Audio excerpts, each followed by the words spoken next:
ससुराल वालों के लिए ज्यादा होती है। लेकिन तूने ये क्या किया अपने ससुराल में आके? अपने सास ससुर को घर से निकाल दिया बेइज्जत करके तूने। दामाद जी, हमने अपनी बेटी को कभी ऐसे संस्कार नहीं दिए।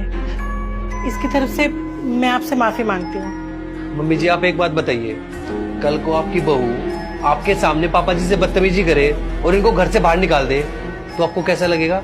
बिल्कुल अच्छा नहीं लगेगा दामाद जी। जिस बच्चे को पाल पोस के बड़ा करें और बुढ़ापे में वही घर से बाहर निकाल दें तो किसे अच्छा लगेगा? और आप देखिए, इसने मेरे पापा के साथ यही किया, बदतमीजी की उनके साथ, ऐसी हालत कर दी उनकी। अब वो हमारे साथ रहना नहीं चाहते, गांव जाके रह रहे हैं वो। इकलौता बेटा हूं मैं उनका, मेरे कोई भाई बहन भी नहीं है जो उनको संभाल लेंगे। क्या मेरा फर्ज नहीं बनता अपने बूढ़े माँ बाप को लेके? पापा जी, जब मैंने आपको इसके बारे में बताया तो आपको बिल्कुल भी यकीन नहीं हुआ। अब तो आपने सब अपने कानों से सुन लिया ना।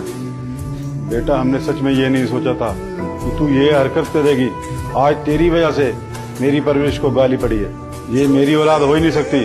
चलो जी, यहाँ से चलते हैं, चलो। चलिए। मम्मी पापा प्लीज रुक जाओ ना, मुझसे गलती हो गई, आगे से ऐसी गलती कभी नहीं होगी। प्लीज मुझे माफ कर दो, मुझे मेरी गलती का एहसास है। बदतमीजी तूने अपने सास ससुर से की है और माफी हमसे मांग रही है। धीरज, मुझे माफ कर दो, मुझे मेरी गलती का एहसास हो गया। धीरज, मैं आज तक तुम्हारी मम्मी पापा के साथ गलत करती आई हूँ। आज जब मैंने अपनी मम्मी पापा के बारे में ये सोचा कि अगर कल के दिन भाभी ने उनके साथ ऐसा कर दिया तो इन्हें कैसा लगेगा। सॉरी धीरज, मुझे माफ कर दो, मुझे मेरी गलती का एहसास है।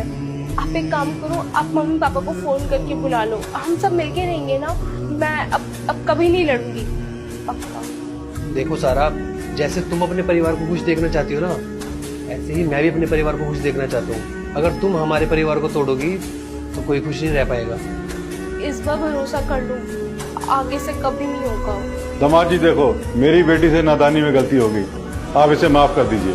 मैं वादा करता हूँ आपसे, ये दोबारा ऐसी हरकत नहीं करेगी। इसे अपनी गलती का एहसास हो गया है। और आप कहोगे ना तो मैं आपके गांव चलकर आपके मम्मी पापा से भी माफी मांग लूंगा।